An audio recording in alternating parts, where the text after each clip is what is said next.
नमस्कार, आपके साथ मैं हूं समीर अब्बास। बंगाल की सियासत में एक बड़े विवाद की एंट्री हो गई है। बीजेपी के सांसद उम्मीदवार पर टीएमसी ने वीटो लगा दिया है। क्या है वो वीटो और कौन है वो उम्मीदवार, बताएंगे आपको। साथ ही आज मंगलवार को बंगाल में रैलियों का दंगल होने जा रहा है। दीदी से लेकर जेपी नड्डा तक आज दिन भर बंगाल की गलियों में घूमेंगे।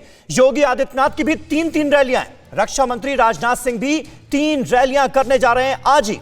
आज मंगल का दंगल कैसा रहने वाला है, किसकी रैली कहां है, नड्डा कहां करेंगे शक्ति प्रदर्शन, क्या योगी का भगवा मैजिक चलेगा बंगाल में, इस पर होगी बात। टीवी9 भारतवर्ष की नॉनस्टॉप बड़ी कवरेज जारी रहेगी। लेकिन शुरुआत बड़ी खबर के साथ कर रहे हैं। बंगाल की सियासत की सबसे बड़ी खबर इस वक्त की यह है कि दीदी की पार्टी ने बीजेपी के उम्मीदवार पर सवाल खड़े कर दिए हैं। उम्मीदवार का नाम है स्वप्न दास गुप्ता, जो इस वक्त राज्यसभा के सांसद हैं, मनोनीत सांसद हैं और शिक्षा के क्षेत्र में राष्ट्रपति द्वारा मनोनीत हैं। टीएमसी ने इसी पद को अब मुद्दा बना लिया है। टीएमसी सांसद महुआ मोइत्रा ने संविधान की 10वीं सूची का हवाला देते हुए स्वप्न दास की उम्मीदवारी को चैलेंज कर दिया है और साथ ही गुप्ता की राज्यसभा उम्मीदवारी को भी खत्म करने की मांग कर दी है। यानी तृणमूल कांग्रेस ने इसे बड़ा मुद्दा बना लिया है। टीएमसी आज राज्यसभा में भी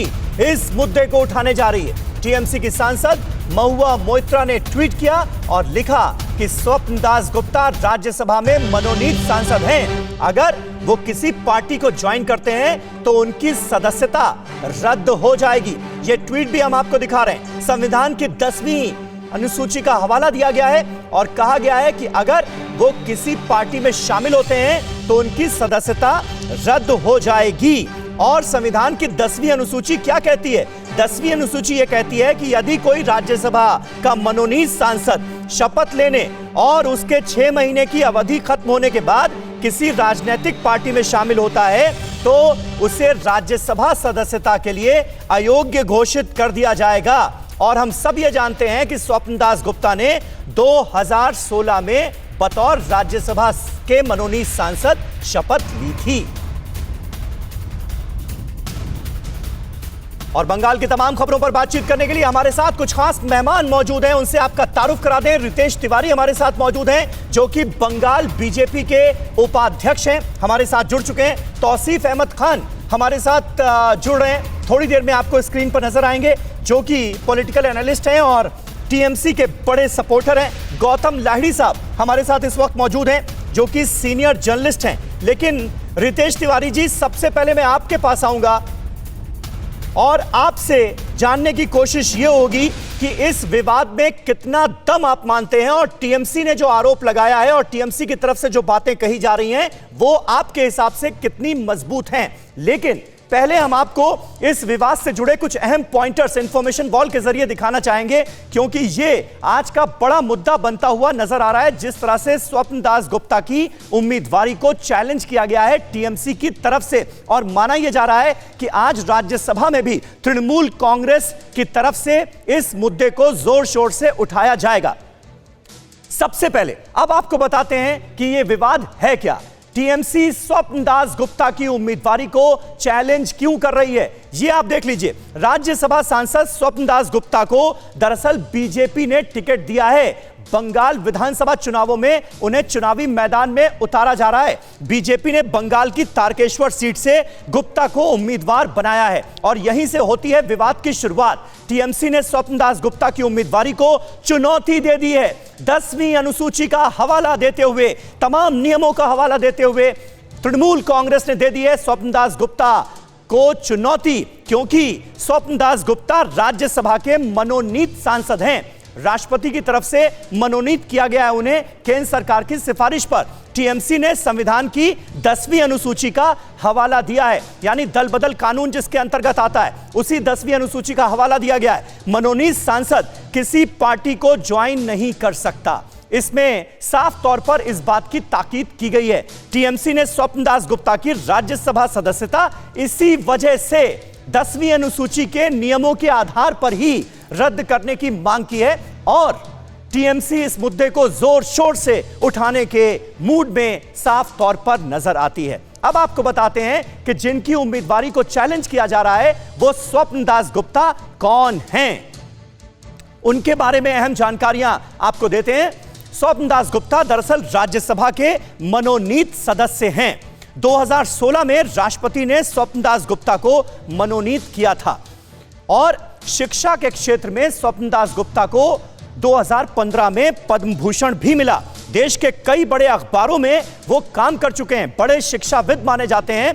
बीजेपी ने बंगाल की तारकेश्वर सीट से अब उन्हें अपना उम्मीदवार बना दिया है, यानी एक राज्यसभा के मनोनीत सदस्य को बंगाल विधानसभा के चुनावी मैदान में उतारा गया है और यही बन गया है विवाद का मुद्दा। हमारे साथ हमारे तमाम खास मेहमान इस वक्त मौजूद हैं। रितेश तिवारी साहब, सबसे पहला सवाल आपसे, बंगाल बीजेपी के उपाध्यक्ष हैं आप, टीएमसी के दावों में कितना दम नजर आ रहा है, क्योंकि नियमों के हवाले से चुनौती दी गई है स्वप्न दास गुप्ता की उम्मीदवारी को।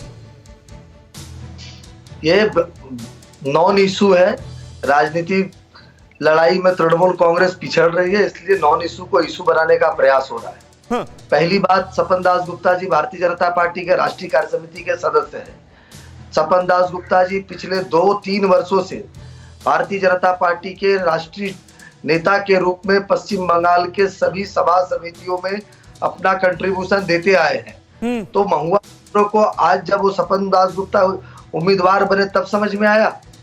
और कानूनी रूप से अगर ये सही भी है जो वो कह रही है, मुझे पता नहीं है, मुझे कानून का बहुत ज्यादा जानकारी नहीं है, मैं वकील हूँ, और अगर इसमें अगर कोई सच्चाई है तो उनको बहुत पहले बताना चाहिए था। आज नहीं, बहुत पहले कैसे बताना चाहिए था? स्वप्न दास गुप्ता को आपने उम्मीदवार तो अब बनाया है ना, तो अब ये बातें हो रही हैं। समीर जी, आपने 2 बातें कही है। हाँ, आपने कहा मनोनीत सदस्य को राजनीतिक पार्टी में जाने के लिए 6 महीने के अंदर जाना पड़ता है। हाँ। या फिर वो अपने आप को स्वतंत्र रखना पड़ता है। हाँ। तो मैं कह रहा हूँ पार्टी के राष्ट्रीय कार्य समिति के सदस्य हैं, बीजेपी सभी सभाओं में उनकी उपस्थिति होती है, वो भाषण करते हैं, तो वो बीजेपी के नेता हैं। और इसके पहले देश ने ऑस्कर फर्नांडिस को नहीं देखा था क्या? हम तो देखते हैं। खान साहब, क्यों चुनौती दी जा रही है? किन नियमों का हवाला दिया जा रहा है? क्या टीएमसी चाहती है? जरा बताइए। समीर अब्बास जी, संविधान, एक मिनट रितेश जी, हाँ बोलिए। संविधान के 10th शेड्यूल के पैरा 2 और 3 का हवाला है।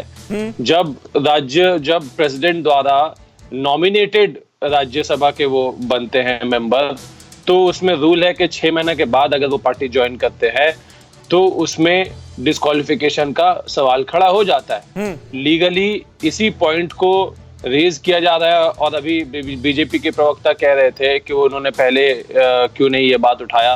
देखिए, बात तो जब उठेगा जब उन्होंने नॉमिनेशन फाइल किया है। नॉमिनेशन राज्य एमएलए चुनाव के लिए। कह रहे हैं तौसीफ अहमद खान साहब कि ऑलरेडी स्वप्न दास गुप्ता बीजेपी से अपने जुड़ाव को जाहिर कर चुके हैं, सदस्यता ले चुके हैं, राज्यसभा में इसकी इंफॉर्मेशन भी दे चुके हैं, फिर भी ये मामला बनता है क्या? नहीं, सवाल तब खड़ा होता है कि उन्होंने राज्यसभा ज्वाइन किस तरीके से किया था। हाँ, मनोनीत सदस्य थे 2016 में। हाँ, तो वो उसको ही देखा जाएगा कि वो किस तरीके से उन्होंने ज्वाइन किया था। वो तो नॉमिनेटेड थे, ऐसा तो नहीं है कि वो बीजेपी द्वारा उन्होंने ज्वाइन किया, वैसा तो नहीं है राज्यसभा। फिर इन सारे बातों का तो मतलब नहीं रहता। 10th शेड्यूल संविधान का बहुत क्लियरली ये सारी बातें कहता है। तो अगर बीजेपी चाहते हैं, देखिए हो ये रहा है कि बीजेपी के पास में प्रत्याशी है ही नहीं बंगाल में, वो कहां से लाएंगे चेहरे?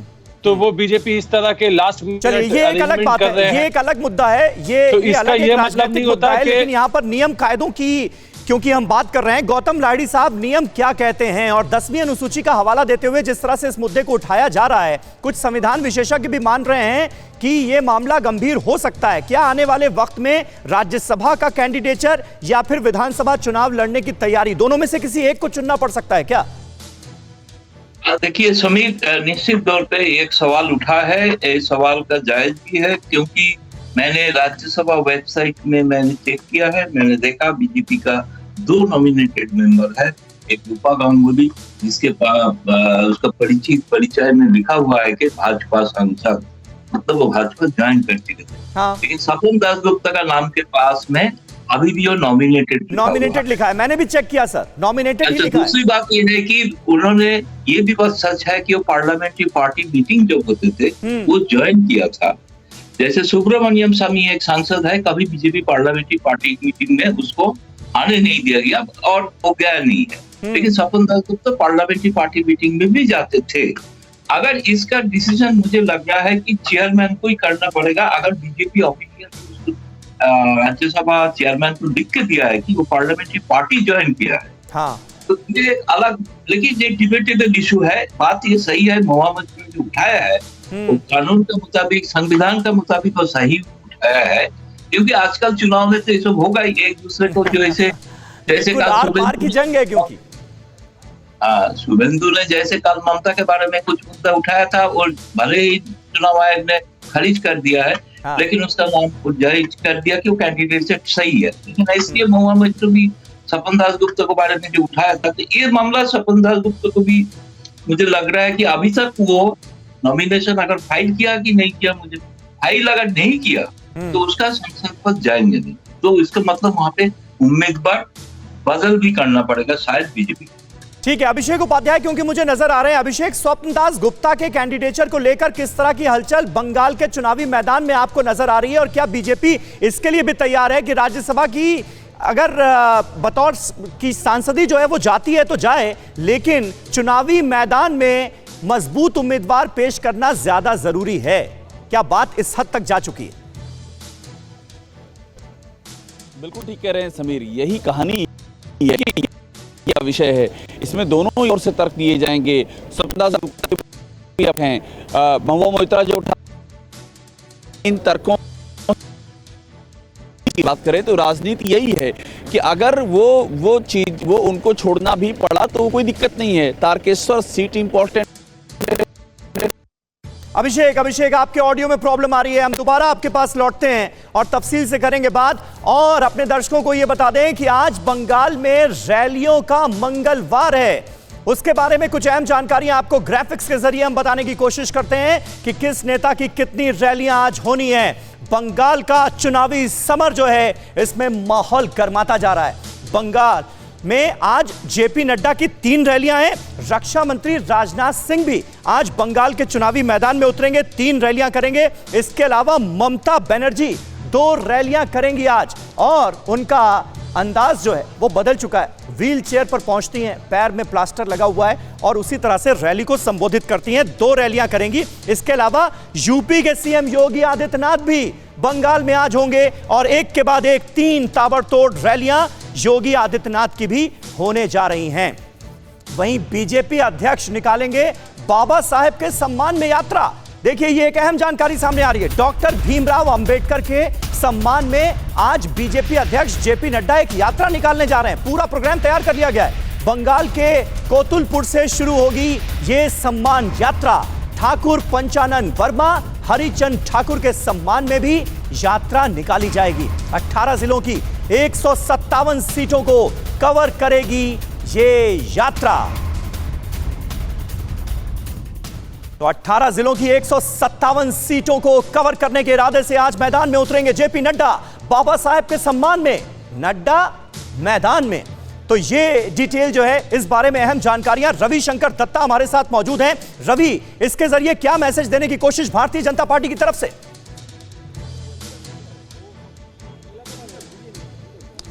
देखिए, आज पश्चिम बंगाल में जितने सारे रैलीज हो रहे हैं उसमें ममता बनर्जी की 3 रैली हैं, जेपी नड्डा के 2 हैं, राजनाथ सिंह के 3 हैं, और यहाँ पे योगी आदित्यनाथ के 1 है। तो अगर आप बात कर रहे हैं कि बीजेपी का इस रैली का जिसका जिक्र आप कर रहे हैं, तो इससे जो ओबीसी एसटी एससी है, इन लोगों को छूना, इन लोगों का वोट को लेके उनका सोचना, ये सबसे ज़्यादा मायने रखता है। और ममता बनर्जी का आज रैली है, जहाँ पे मैं खड़ा हूँ, आप बैकग्राउंड में देख सकते हैं, ये जगह भी बहुत ज़्यादा इंपॉर्टेंट है। इसके कारण यही इंडस्ट्रियल एरिया है। मेजिया जो पावर प्लांट है बिल्कुल यहाँ से पास है, तो यहाँ पे जो हिंदी भाषी वोट है वो भी ममता बनर्जी के लिए इंपॉर्टेंट है। लेकिन बीजेपी का इस दौर पे बीजेपी का आज बांकुरा में होना और जेपी नड्डा का रैली निकलना, जो कि 157 असेंबली सीट्स कवर करेंगे, ये काफ़ी ज़्यादा इम्पोर्टेंट है, क्योंकि इस हिस्से में बीजेपी का इस हिस्से में वोट जो है थोड़ा स्ट्रांग बनाना ज़रूरी है। और इसीलिए जेपी नड्डा जो कि सर्वभारतीय अध्यक्ष है बीजेपी का, उनका आज बांकुड़ा में आना वो अपने आप में इम्पोर्टेंट माना जा रहा है। बिल्कुल। गौतम लाडी साहब हमारे साथ क्योंकि मौजूद हैं। गौतम लाडी साहब, अब ये डॉक्टर भीमराव अंबेडकर के सम्मान में जिस तरह से जेपी नड्डा उतरते हुए आज नजर आ रहे हैं, तमाम तरह की यात्राएं जो हैं वो प्लान की गई हैं, इस कार्यक्रम के पीछे क्या खास मकसद आप देखते हैं और ये स्ट्रैटेजी काम करेगी क्या? बंगाल में जितना असेंबली सेगमेंट है उसमें 70-80 ऐसे असेंबली सेगमेंट है जिसके आदिवासी और तफसीली जो शेड्यूल कास्ट वोट वो एक मायने रखते हैं, वो डिसाइडिंग फैक्टर होता है। जैसे कहा जाता है कि कुछ सीटों में माइनॉरिटीज मुसलमान का वोट कोई इंपॉर्टेंट फैक्टर होता है, लेकिन इस तरह से कोई दलित और आदिवासी वोट वो एक मायने रखता है बहुत ज्यादा। बीजेपी का यहाँ से सांसद भी चुन के आया है, एक तो बांकुड़ा से सौमेश्वर खां है विष्णुपुर से, दूसरा है कि उनका जो मथुआ वोट है, मथुआ वोट का 2 सांसद है। इसलिए इस जगह का जो असेंबली सेगमेंट है इसको पूरा कंसोलिडेट करने के लिए ये यात्रा एक अहम भूमिका हो सकता है, ले सकता है। इसलिए बीजेपी इसके ऊपर ज्यादा ध्यान दे रहा है। और ये भी साउथ बंगाल का एक जगह है जहाँ पे तृणमूल का गढ़ माना जाता था। बिल्कुल बिल्कुल। गौतम साहब बने रहे आप हमारे साथ। अभिषेक उपाध्याय लगता है हमसे कनेक्ट हो चुके हैं। अभिषेक, का क्या स्ट्रैटेजी नजर आ रही है इस वक्त भारतीय जनता पार्टी की तरफ से, क्योंकि तृणमूल कांग्रेस को काफी उम्मीदें हैं कि सहानुभूति की लहर काम करेगी, जिस तरह से प्लास्टर पैरों में बांधकर ममता बनर्जी व्हील चेयर पर चुनाव प्रचार कर रही हैं, वो स्ट्रैटेजी काम करेगी। बीजेपी की काउंटर राजनीति, काउंटर जो इरादे हैं वो क्या नजर आ रहे हैं? देखिए, बीजेपी ये मान के चल रही है कि जो बातें सामने आई हैं उससे ये मामला एक्सपोज हो चुका है, ये बीजेपी मान के चल रही है। इसीलिए बीजेपी के लीडर्स बहुत ज़्यादा इसको तवज्जो नहीं दे रहे हैं, बहुत ज़्यादा इस पे बात भी नहीं कर रहे हैं। अच्छा। उनको चूंकि 3 अलग अलग लेयर पे रिपोर्ट्स आई हैं, वो चीफ सेक्रेटरी की रिपोर्ट है, पुलिस की रिपोर्ट है, इलेक्शन कमीशन के विशेष ऑब्जर्वर की रिपोर्ट और फाइनल रिपोर्ट है। तो इस सब के बाद उनको एकदम क्लियर है कि बात क्लियर हो चुकी है और इस बात को क्लियर किया जा रहा है काडर के जरिए। लेकिन जो बीजेपी के प्रमुख नेता है वो इस पर कोई टिप्पणी नहीं कर रहे हैं, क्योंकि सहानुभूति वाला फैक्टर है। वो नहीं चाहते हैं कि कोई भी ऐसी बात उनकी जुबान से निकले जो कि ममता बनर्जी को सहानुभूति का फायदा दे। तो इसको एक्सपोज करने का उन्होंने दूसरा तरीका निकाला है, काडर उसमें लगा हुआ है। अभी उनका जोर इस बात पर है कि अभी जहां जहां पर बड़े बड़े नेताओं की रैलियां हो रही हैं, रोड शो हो रहे हैं, वहां पर मैसेज दिया जाए और जो बाबा साहब भीमराव अंबेडकर वाली जो ये मुहिम है, इस तरह की मुहिम को और बढ़ाया जाए ताकि जोड़ा जाए। जितना समय कम बच रहा है उसमें ज़्यादा से ज़्यादा जनता को, काडर को अपनी मुहिम के साथ में जोड़ा जाए। सारा जोर इसी बात पर है। ममता बनर्जी को उनको लगता है कि ये एक ट्रैप है, अगर इस सहानुभूति के ट्रैप में वो फंस जाएंगे, इस पर रिएक्ट करने लगेंगे तो इसका नुकसान हो सकता है। ठीक है, तौसीफ अहमद खान साहब, लगता है आपको बीजेपी देखिए जबरदस्त तरीके से हमलावर नजर आ रही है, खास तौर पर चुनाव आयोग का फाइनल नतीजा सामने आने के बाद कि ये हादसा था, हमला नहीं था, जो आपकी पार्टी साबित करने की कोशिश कर रही है? नहीं, चुनाव आयोग ने वहां के एसपी को हटा दिया, सिक्योरिटी डायरेक्टर को हटा दिया। तो फिर अगर ये अगर हमारे तृणमूल के बातों में अगर सच्चाई नहीं होती तो ये कदम वो क्यों उठाते? चुनाव आयोग का ये कहना है कि नहीं, तो आपने तो सीधे बीजेपी पर साजिशन अटैक करवाने का आरोप लगा दिया था भाई तौसीफ साहब, लेकिन यहां पर कहा गया कि ये हमला नहीं था, ये तो हादसा था। अब सिक्योरिटी लैप्स अगर होगा, सीएम की सिक्योरिटी में अगर लैप्स होगा तो फिर अधिकारियों पर तो गाज गिरेगी। तो सिक्योरिटी में लैप्स होना ही क्यों चाहिए? और वो भी तब जब बीजेपी के डिमांड करने पे वहां पे डीआईजी को हटा दिया गया और ठीक उसके 24 घंटे के अंदर में ये सिक्योरिटी लैप्स हो गया। तो ये इसलिए तो इसका डिमांड हुआ कि इसके पीछे षड्यंत्र है, क्योंकि बीजेपी चुनाव आयोग के पास में बीजेपी जाती है कुछ मांग लेकर के, चुनाव आयोग उसको मान लेते हैं। लेकिन तौसीफ साहब, जाती है कोई मांग लेकर के, वो नहीं मानते। कोशिश कर रही है, ये आरोप लगाया जा रहा है टीएमसी पर कि देखिए नंदीग्राम के लोगों का, अपने ही समर्थकों का अपमान कर रही है ममता दीदी, इसे कैसे काउंटर करेंगे? नंदीग्राम में तो बीजेपी वर्कर भी हैं। हाँ। जो लोग आई विटनेस बन करके टीवी में कह रहे थे कि ये हादसा है, अटैक नहीं है, उन लोगों का फोटो पाया गया और वायरल हुआ बीजेपी नेताओं के साथ। तो वहां पे तो बीजेपी के कार्यकर्ता भी हैं इससे तो कोई इनकार नहीं कर ठीक है सकता। रितेश तिवारी जी, इसका एक छोटा सा जवाब जल्दी से। नंदीग्राम के बीजेपी कार्यकर्ताओं को टारगेट करते हुए तौसीफ अहमद खान साहब। ऐसा है कि जिस आई विटनेस की वो बात कर रहे हैं, सबसे पहले जनता के देश के सामने आपके चैनल ने इस बात को लोगों तक लेके आए। अभिषेक जी वहां थे और उन्हीं का रिपोर्ट था जो आपके चैनल पे चला। बिल्कुल। राज्य की एक मुख्यमंत्री का जो 3 लेयर सिक्योरिटी होता है और उसमें कई बड़े अधिकारी होते हैं, और ममता बनर्जी सिर्फ नंदीग्राम की उम्मीदवार नहीं हो, प्रदेश की मुख्यमंत्री है।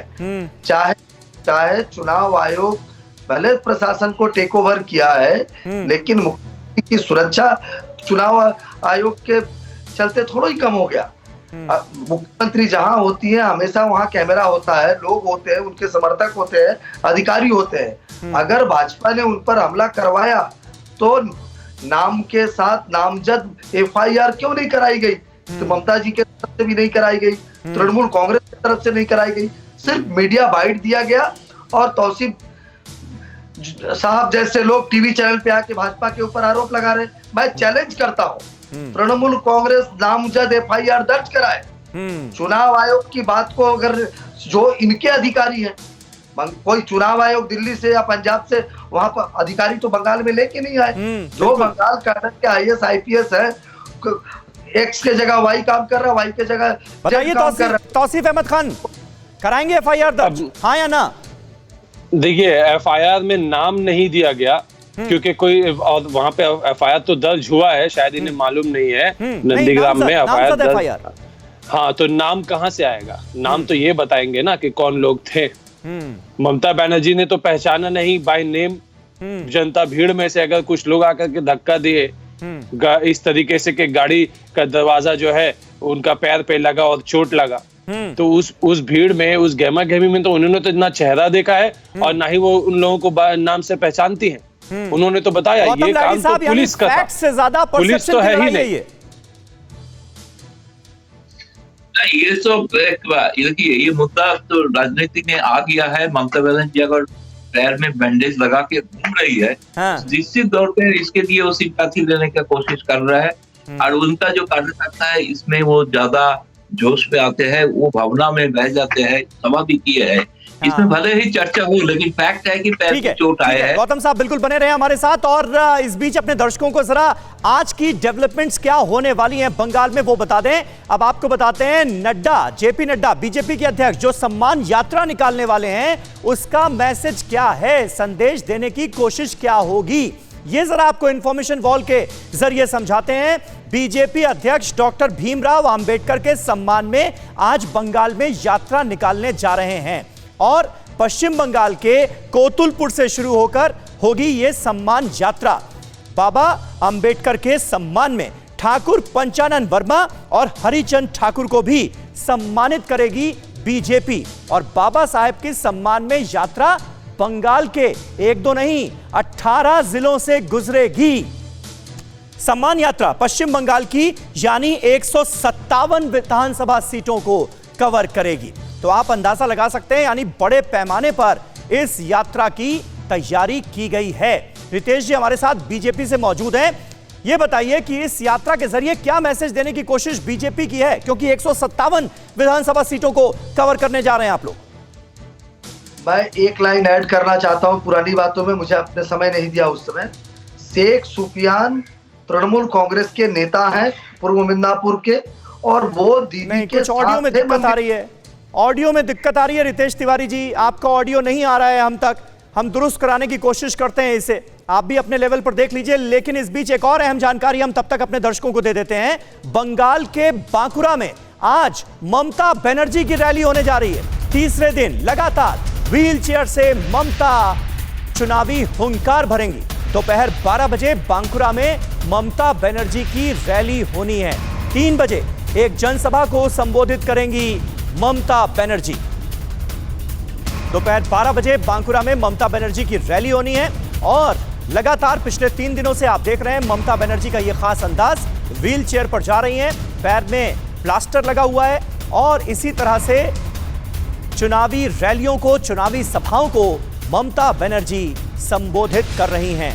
तौसीफ अहमद खान साहब, अगर आपको आवाज मिल रही हो यानी कुल मिलाकर तृणमूल कांग्रेस आपकी बातों से ऐसा लग रहा है कि साबित करने की कोशिश अभी भी ये कर रही है कि भले ही चुनाव आयोग की रिपोर्ट जो भी हो, लेकिन सहानुभूति लहर का फायदा होगा। जो ममता बनर्जी को नंदीग्राम में चोट लगी, उसका चुनावी फायदा आप लोग एक्सपेक्ट कर रहे हैं? नहीं तो अगर बीजेपी ने अपने पैर पे कुल्हाड़ी मारा है तो उसका तो उन्हें दर्द तो होगा ही।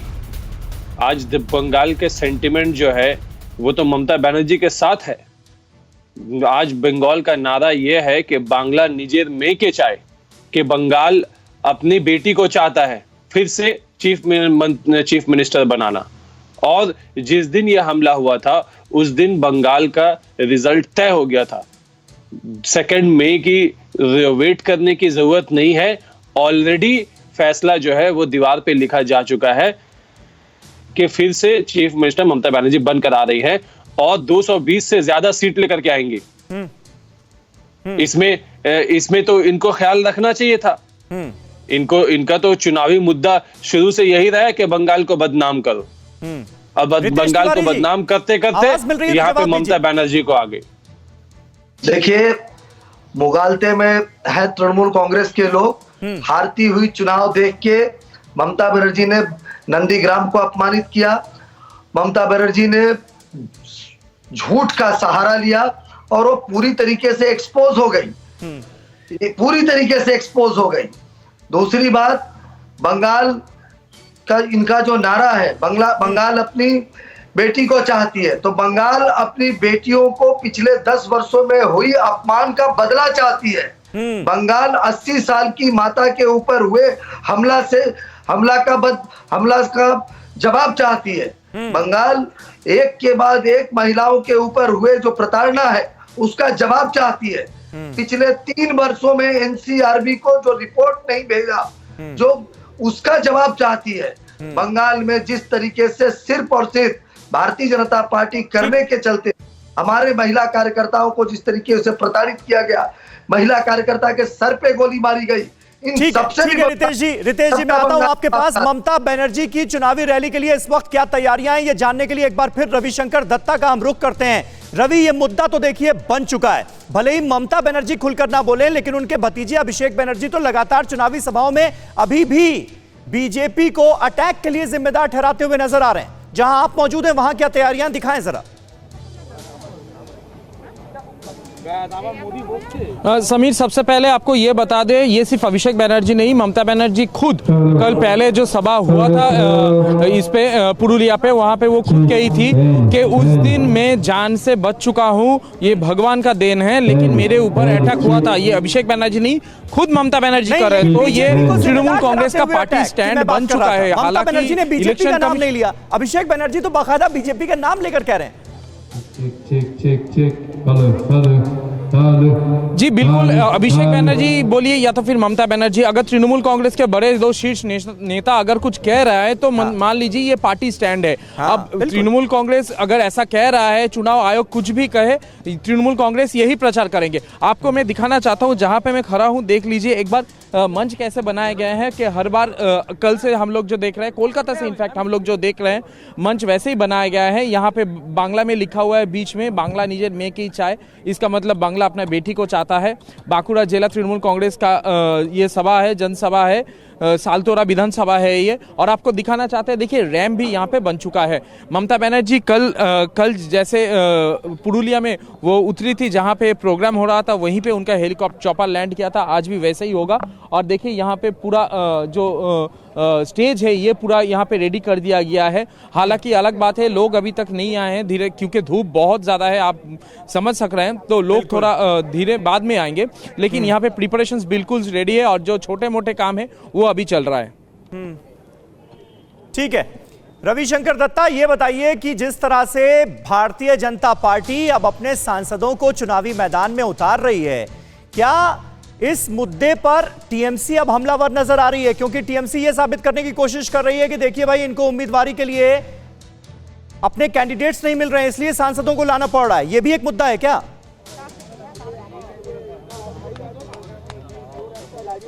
देखिए ये बिल्कुल मुद्दा है, क्योंकि जिन जिन जगह पे सांसदों को उतारा गया है, सपन दासगुप्ता वाला इशू बन चुका है, बाबुल सुप्रियो वाला इशू बन चुका है। इसका कारण यह है, बाबुल सुप्रियो खुद एक स्टार है और सबसे बड़ी बात है कि जहां पे उनको टिकट दिया जा रहा है टालीगंज, वो इलाका मतलब टॉलीवुड इंडस्ट्री का हब माना जाता है। अब सपन दासगुप्ता जो कि है उनको उनका कैंडिडेचर लेके एक सवाल उठ रहा है। इसका कारण क्या है? कल ममता बनर्जी के कैंडिडेचर लेके शुभेंदु अधिकारी ने एक सवाल उठाया था, जो कि बाद में गलत निकला, क्योंकि वो जो ममता बनर्जी की बात कर रहे थे वो कोई और था। तो ये पूरा मुद्दा अब ये हो चुका है कि कौन किसका जो कैंडिडेचर है वो यहाँ पे, क्योंकि तृणमूल का जो जयपुर का कैंडिडेचर है वो वहाँ पे नष्ट हो चुका है। तो बीजेपी को एक सीट में ऑलरेडी बढ़ोतरी मिल चुका है, 10 ऑलरेडी हो चुका है आउट ऑफ 290 या 292। यहाँ पे अगर एक सीट मिल जाता है तो ऑब्वियसली वो तृणमूल को धक्का है। और अब तृणमूल इसका जवाब कैसे देता है? सपन दासगुप्ता का कैंडिडेचर मतलब खारिज होता है या फिर उनको राज्यसभा छोड़ना पड़ता है? ये बिल्कुल बिल्कुल आर पार की जंग इसे इसीलिए कहा जा रहा है और फैक्ट से ज्यादा परसेप्शन की लड़ाई जीतने की कोशिश है। बंगाल की वोटिंग में अब बस 11 दिन बचे हैं। जुबानी जंग भी बहुत तेज हो चुकी है। कल अमित शाह ने 2 रैलियां की और ममता बनर्जी पर ताबड़तोड़ प्रहार किए। शाह ने कहा कि बंगाल में गुंडा राज है, ममता सरकार में बंगाल पाताल लोक में चला गया है। कि बंगाल में 10 साल से तृणमूल कांग्रेस की सरकार ने बंगाल को पाताल तक नीचे ले जाने का काम किया है। हर चीज में भ्रष्टाचार, हर चीज में टोलबाजी, राजनीतिक हिंसा, घुसपैठ, तुष्टीकरण, हिंदुओं के और आदिवासियों के त्योहार मनाने के लिए हमें कोर्ट में जाना पड़े, इस प्रकार की स्थिति और मारपीट और गुंडागर्दी ने पूरे बंगाल के विकास को तहस नहस कर रख दिया है। और नेताओं के बयान तल्ख होते जा रहे हैं। अब आपको दोनों नेताओं की एक एक बयान दिखाते हैं, कैसे जुबानी जंग बीजेपी और तृणमूल कांग्रेस के बीच तेज होती नजर आ रही है। इससे आपको अंदाजा लगेगा। गृह मंत्री अमित शाह ने कहा बंगाल में तोलाबाजी चरम पर है। ममता बनर्जी कहती हैं बीजेपी ने तो पूरे देश को नष्ट करके रख दिया है। ये बयानात दिए जा रहे हैं। अमित शाह कहते हैं बंगाल को गुंडा राज से मुक्त करवाना है, इसलिए बीजेपी की सरकार लाना जरूरी है। ममता बनर्जी कहती हैं बंगाल में कानून का राज है, इसलिए टीएमसी की सरकार बनी रहनी चाहिए। अमित शाह कहते हैं हम 200 से ज्यादा सीटें जीतकर इस बार बंगाल में सरकार बनाने जा रहे हैं। ममता बनर्जी कहती हैं खेला होबे, हम खेलेंगे और जीतेंगे भी। ये ममता बनर्जी का दावा। वहीं अमित शाह कहते हैं बंगाल के आदिवासियों को आत्मनिर्भर बनाएंगे अगर बीजेपी की सरकार बंगाल में बनती है तो। ममता बनर्जी कहती हैं आदिवासियों के हक में हम कानून बनाएंगे। तो आदिवासी वोट बैंक जो है उसको साधने की कोशिश दोनों तरफ से। केंद्र सरकार की योजनाओं को लागू करेंगे, क्योंकि देखिए ये बीजेपी लगातार कहती आई है, चाहे किसान सम्मान निधि का मसला हो या फिर आयुष्मान भारत योजना लागू करवाना, बंगाल में इन दोनों योजनाओं का फायदा नहीं मिला है और इसके लिए बीजेपी टीएमसी को जिम्मेदार ठहराती है। ममता बनर्जी कहती हैं उज्ज्वला योजना अंधेरा योजना में बदल गई है, यानी केंद्र सरकार की जो योजनाएं हैं उस पर भी अटैक करती हुई तृणमूल कांग्रेस नजर आ रही है। वहीं अमित शाह कहते हैं 130 लोगों के राजनीतिक हत्या का जवाब मिलेगा, क्योंकि बीजेपी ये आरोप लगाती है कि भारतीय जनता पार्टी के 130 कार्यकर्ताओं को मौत के घाट उतार दिया गया और इसके लिए टीएमसी जिम्मेदार है। ममता बनर्जी कहती हैं बीजेपी जानबूझकर साजिशें रचती है, यानी इस आरोप को खारिज किया जा रहा है टीएमसी की तरफ से। अमित शाह कहते हैं कि बंगाल में टीचरों का वेतन ठीक करेंगे, ये एक मुद्दा है, कई बार प्रोटेस्ट भी हो चुका है इसे लेकर। ममता बनर्जी कहती हैं रोजगार के मामले पर तो केंद्र सरकार पूरी तरह से फेल साबित हुई है, तो बंगाल में स्थिति को क्या सुधारेगी। अमित शाह कहते हैं सोनार बांग्ला बनाने का वक्त अब आ चुका है, इसलिए बीजेपी की सरकार जरूरी है। ममता बनर्जी जवाब देती हैं कि सरकार तेल गैस के दाम लगातार बढ़ाती जा रही है, यानी महंगाई के मुद्दे को सेंटर पॉइंट बनाकर टीएमसी वार करती हुई नजर आ रही है बीजेपी पर और बीजेपी भी ताबड़तोड़ अटैक टीएमसी पर कर रही है। बंगाल चुनाव से पहले बड़ी साजिश इस बीच कर दी गई है नाकाम। मालदा में बिहार के 4 हथियार तस्कर गिरफ्तार हुए हैं। बंगाल चुनाव में हथियारों की तस्करी के फिराक में थे ये तस्करों से 2 पिस्टल और 4 मैगजीन समेत कैश और बड़ी मात्रा में ब्राउन शुगर बरामद हुई है। तस्करों ने मालदा पुलिस के सामने बिहार चुनाव में हथियार तस्करी की बात भी कबूली है। यानी हिंसा का सहारा लेने की कोशिश बंगाल के चुनावों में किस तरह से की जा रही है, इसकी तमाम तस्वीरें पहले भी सामने आ चुकी हैं और अब एक और बड़ी तस्वीर तस्करों की गिरफ्तारी के बाद। और बीजेपी की तरफ से रितेश तिवारी हमारे साथ मौजूद हैं। तिवारी साहब, अब ये जो हथियार तस्कर पकड़े गए हैं, इतनी भारी संख्या में, भारी तादाद में जो बरामदगी हुई है, ये किस ओर इशारा कर रही है? रक्त रंजित सियासत से आजादी मिलेगी बंगाल को या नहीं? इस चुनाव में ये भी एक मुद्दा है। पश्चिम बंगाल में चाहे स्कूल के पेरेंट्स का चुनाव हो, स्कूल के अंदर पेरेंट्स का चुनाव होता है, कोऑपरेटिव चुनाव, क्लब कोऑपरेटिव्स का चुनाव, बाजार समिति का चुनाव, लोकल बॉडीज के चुनाव, ऐसा एक चुनाव नहीं है जिसमें रक्त रंजित वो चुनाव नहीं हुआ हो।